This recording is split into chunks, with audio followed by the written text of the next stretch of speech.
Okay, today we are playing a game on Dorado. We are in the Platinum SR range, and we will be playing Orisa the entire way through. And our current team composition is Reinhardt, Orisa, Bastion, Hanzo, Mercy, and Lucio. So, you know, basically, this is just how Payload is at this point, where we just kind of do Bastion. You know, Junkertown did it. Rialto is kind of reinforcing that, also being a very good map for some Bastion comps. And, fuck it, now we might as well just do it on all the Payload maps, right? It's just what the game's becoming at this point. Especially with, team comps being so hard to kill these days as well. And then we have Hanzo, for good measure. I would prefer if instead of Lucia we had, Zenyatta or Brigitte, but what can you do? We are also in a 6-stack today, by the way, that's worth noting. We're also on the console today, the PS4, so consider yourself forewarned on all possible fronts, and let's start the game. There's a lot of talking in the background, so you won't be hearing it either, because it's really obnoxious to try and listen to one person try and talk over 6 other people. So we're having a little bit of trouble maneuvering on the payload right now, and we've accidentally put the shield on the floor instead of on the payload. Bastion has managed to kill Farah. Hanzo is off flanking right now and killed McCree and Mercy. So, 3 of their team are dead right now, one of which was their main healer, and both their DPS. So, first checkpoint's not looking very good for them. Here's Reinhardt. He's gonna get bullied to death. He's dead now. Now we have our shield on the payload. So, you know, sometimes life is really easy like that, where you don't actually have to put in very much work to capture a checkpoint, like right there. Well, we haven't captured the checkpoint yet. They'll get back in time to fight us over here, but once you get through the arch on Dorado, you've done like 90% of the first checkpoint, honestly. The street is not the issue, usually, for people. We've misaligned our shield again. It's still in like an okay position. It's still blocking, basically. But, unfortunately, McCree has managed to kill Bastion. I went forward instead of back, forward and back, forward and back, then go forward and back, and then put 1 foot forward. Where was McCree? McCree got rezzed over there. Very unfortunate. Yeah, if this shield was actually on the payload, Bastion would have probably been blocked from that, so, you know, aim better. And that's why they paid me the big money. So, Zarya over here. Did we, like, lay into her shield? We laid into her shield a little bit, and then we were like, fuck it, might as well just keep laying into the shield by the end of it. Doesn't matter how much charge you give Zarya if you kill her. So now the enemy team are managing to sort of regroup back over here.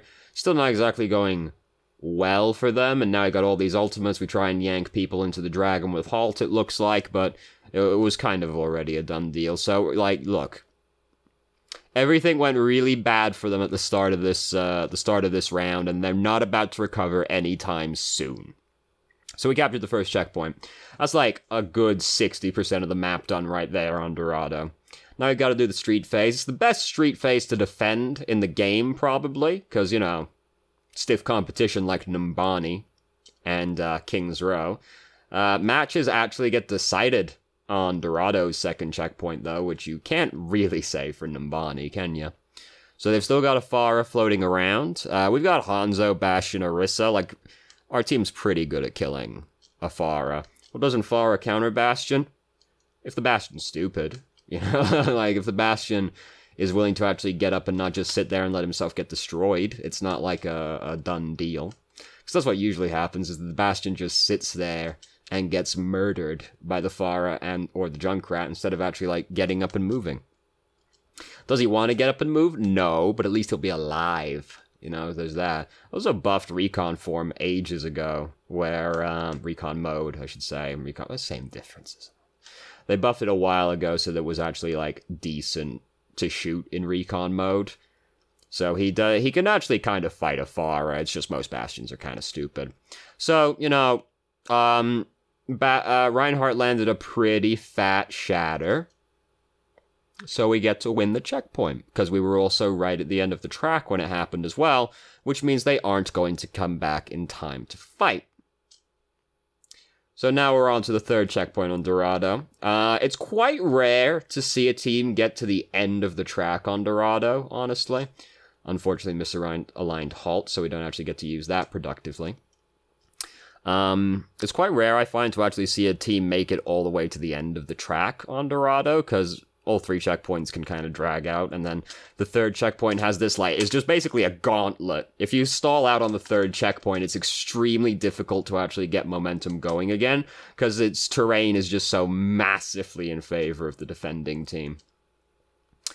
Reaper and Junkrat are apparently behind us right now. Indeed so. I'd rather if we put our shield on top of the payload, like, facing towards where we're going. Like, this is why pirate ship, right? This isn't the pirate ship, because the pirate ship is the one on Junkertown, because that's the one with the fucking buried treasure on it, you scrubs. Now, the reason it's called the pirate ship is that Orisa puts up the sails, right?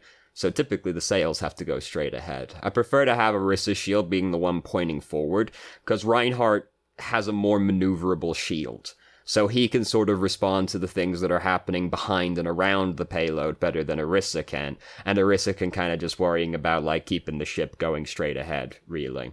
Reinhardt being the more maneuverable shield is better responding to the flanking threats than Orisa is. So I'd rather we just put our shield facing forward and let Reinhardt deal with everything that's happening behind us. So everyone's dead. Everyone's dead, Dave. Absolutely fucking everyone. Tragically, Hanzo's just used Dragon Strike, it looked like, as well. How was he to know that Junkerman Trash Mouse was about to get play of the game? So now, don't let Zarya disengage from combat when she's low health, or she will have time. You will give her time to recover her shields. True. Also, though, her shield does drain when she's not fighting, so if she wants to fuck off and do nothing, that's her own business, really. Anyway. So now we've, fortunately everyone died at a convenient time, seeing as everyone died at once, basically. So we don't have to waste a massive amount of time regrouping. So, we're still deciding to keep going with the Bastion. It's usually not a good idea to keep going with the Bastion if the payload stalls out, because getting Bastion back on the payload again after it's stalled out is very difficult to do. If you can just run straight to the payload and get on it within a couple of seconds of leaving the spawn, you know, like Junkertown, and Rialto, and and not Numbani, and Dorado, you know, all of these places. Numbani, Jesus Christ, it doesn't even start as a payload map. It's easy to just run out there and get on it before the enemy team can really do anything, because they're not that far up either. But, if you stall out, keeping with the Bastion is usually not such a good idea, because you have to actually get him there again. The whole thing with the Bastion strats is that you just kind of push through in one solid effort, really. Which happens most of the time, because teams are really bad at working together, and the only way that you defeat any kind of, like, pirate ship-esque comp is teamwork. People are bad at teamwork. You always just watch the people running into it one by one, constantly staggered, getting tilted because they're dying to Bastion, because Bastion's not fun to play against. So Reinhardt's landed an Earth Shatter. Really fucked up us trying to kill that Bridget right there. You know, aim better, all that still. Really, like, not that much has happened to talk about so far, because we've basically just rolled over the entire enemy team up until this point. And, you know, now we're walking forward, firing at boys. Like, this game is still, like, reasonably long. It's a 17-minute video, basically, right? You know, there's gonna be some stuff, but really not much has happened to talk about so far. So Reaper's currently on the payload right now. We should be more concerned about that. Like, in general, once you see something start contesting the payload, as it is right now, you should be kind of concerned with what's contesting the payload. Especially, like, if the other tank is Reinhardt, like, you know, he's not so great at dealing, he's not great at killing flankers, so he can make it more difficult for them to kill people, but he struggles to actually kill them himself, so usually you kind of need to help him actually kill those people. More to the point, also, you don't want your team to get killed behind you, and if something's contesting the payload, they're probably behind you. As soon as you see something start contesting the payload, look at it. Startlingly few people actually notice the payload is getting contested while they're, like, looking straight ahead. It's getting contested, somebody's there, and you should probably kill him. So now we're defending. And we've decided to keep with the Bastion and the Hanzo. Obviously, it's Season 10. Why would we change off of Hanzo, you know? Also, like, worth mentioning, if you're going to have a Hanzo on your team, it's, like, drastically better to have a Zarya on your team as well, because It's a strategy as old as time itself. You know why Hanzo's good with Zarya. If you didn't know, you definitely know after playing a couple games in Season 10, don't you? Yes. And then they're like, does Zen have Transcendence? Yes, no. Guess we win the team fight if he does. Soldier is on a journey right now, back around, and he managed to get away with it. Lucio decided he didn't want to live anymore, so that's great. I'm not stoked about how far in we've thrown our shield, because we can't realistically stand behind that shield. It's too far up for us to actually get up to without dying, and they can just walk through it. Because if we go up to that, they can just kind of, like, walk in on us. I'd rather it was closer, like, basically right where we're standing right now. Because that's a more useful angle for it to be at. We can actually, like, kind of benefit from it. Like, that's inconvenient for them, certainly, but it wasn't as good as it could have been.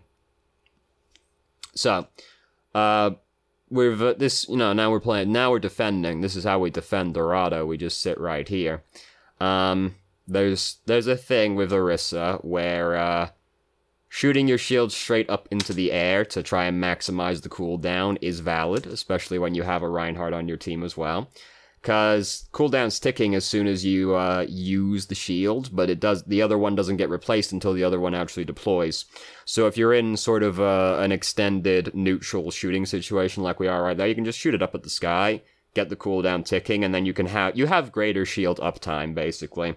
Now, having said that, you can fuck that up, though, because if you shoot it into the sky right as the enemy team decides that they're going to engage and commit to a fight, that's when you get fucking killed, because now your shield's in the sky for a few more seconds.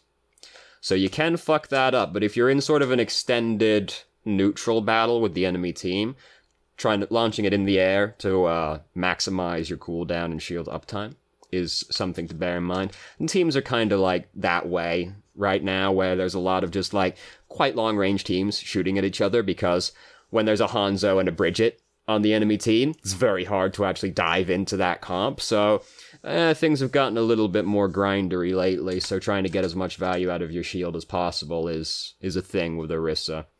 That's the thing with Orisa that she has over Reinhardt, is her shield's not as strong or maneuverable as Reinhardt's, but she refreshes it quicker than Reinhardt does. And if you do some launch air strats, you can maximize the cooldown as well. Yank him back, really good. Yanked him back at like max range, and he was really upset about that one. So Bastion's sat on the payload right now. I'm not, he's getting cover from the payload as well. So, and, we should, like, put our shield in front of him, I would rather it was higher, because he can still kind of, like, get shot at, and, like, far is a thing in this map usually as well. Sitting it, like, on this region right here. That is going to, like, completely encapsulate Bastion. And it'll be hard for people to even, like, poke over the top of the, it's hard for an Orisa to, like, a Pharah to poke over the top of the arch and shoot at Bastion if it's, like, cupping around the top of him as well. Down there, it's not giving as much coverage as it could.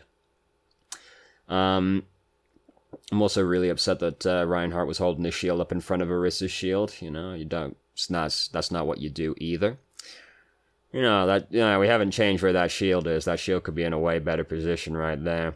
So we start chewing through Zarya's barrier right there. We've given Zarya like 80% charge right now, which is really bad because we can't kill her right now.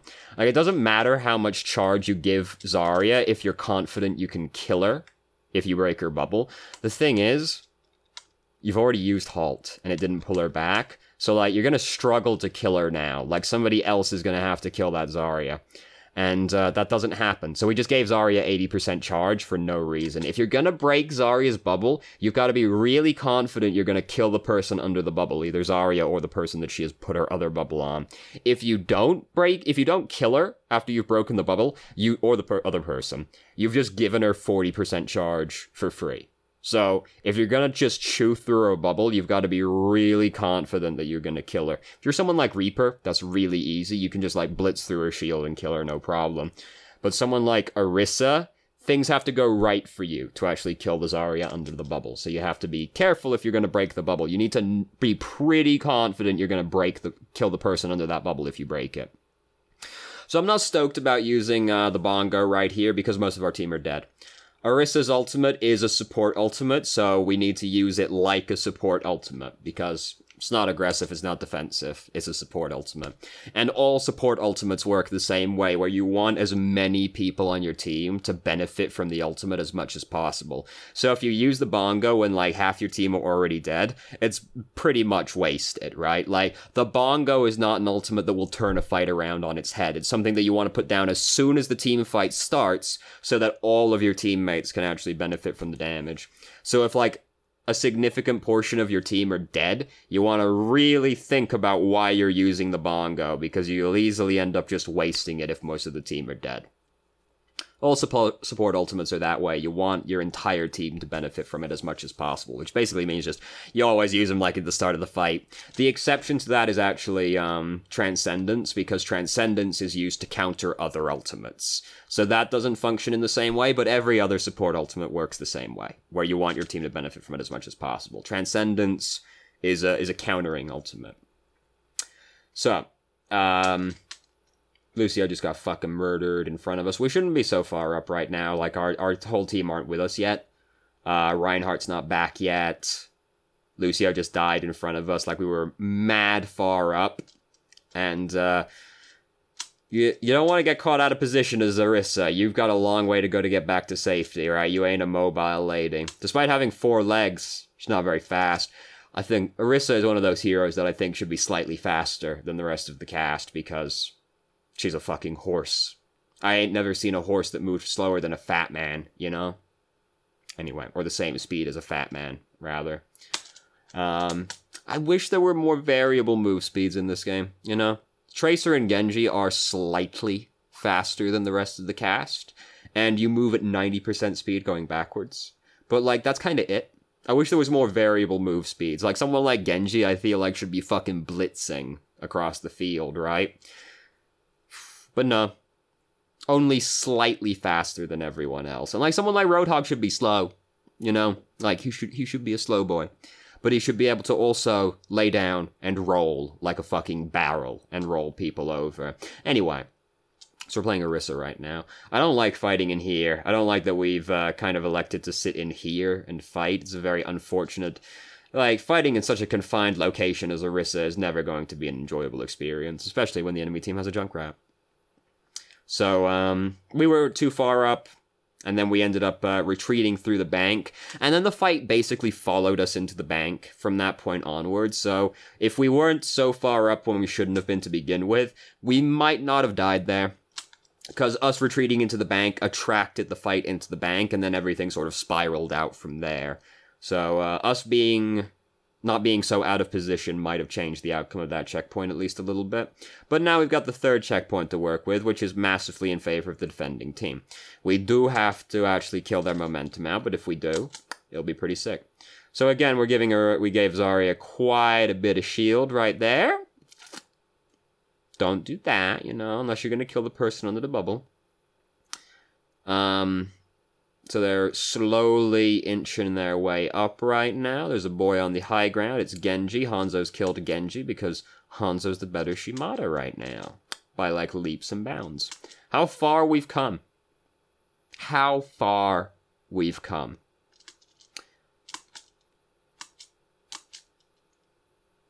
And Symmetra's rework is probably coming in the near future as well. Like, we're probably going to see it on the PTR within the next couple of weeks.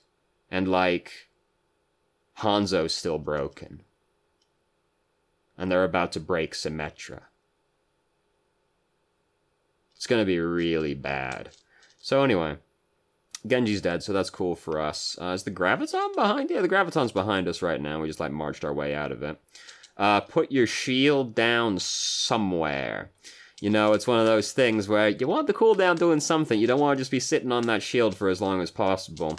Orisa's cooldowns are all really strong, right? Like, a shield is always going to be strong. Halt is a deceptively strong ability, especially since it's one of the few forms of crowd control actually in the game. And Fortify is just no fun allowed for about 12 years. So, all of her cooldowns are really impactful. You don't, like... You want that shield out there doing something. You don't want to sit on the cooldown. So we got the bongo down right now. We want to protect the bongo, obviously. It is difficult to kill Mercy in Valkyrie, especially as someone like Orisa, unless you're a god at tracking. So it's usually better to just shoot at the people on the ground rather than trying to shoot Mercy herself, because Mercy's hard to kill in Valkyrie. Sort of the point of the ultimate.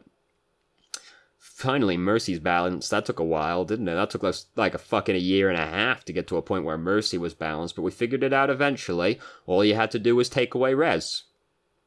It's almost like everyone was saying that from more or less the minute the game came out. Moved it a little bit on the timeline, it's fine, whatever, you know. No, please put it on the payload so that it's actually covering Bastion a little bit. Like, they can shoot Bastion like that. Like, they can shoot over the shield and hit Bastion. We should be putting the shield on the payload if Bastion's going to be on it, because otherwise he's going to be poking over the top of the shield.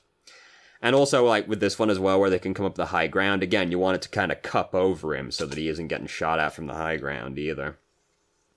Here comes the tire. We get to live because we have Fortify. Mercy doesn't because she doesn't have Fortify.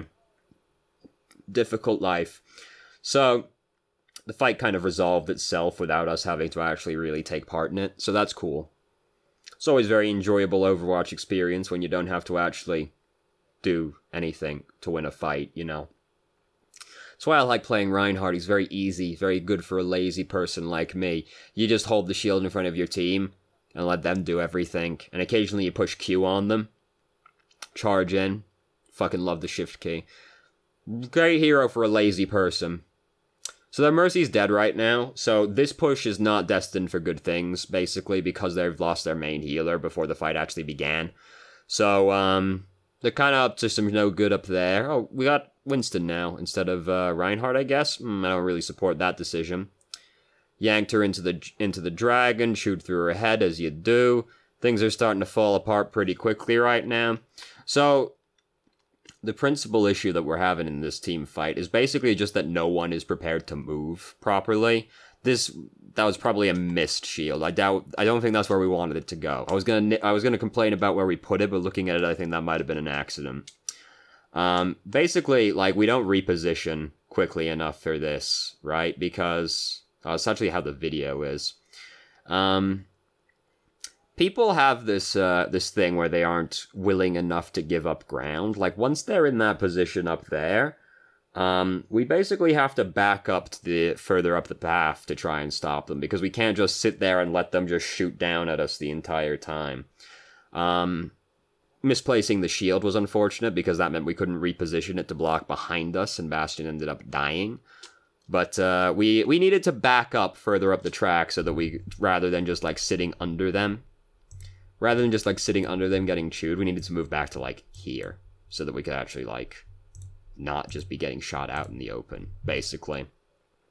It's a very common issue people have in this game. This is, like, a fairly mild example of it.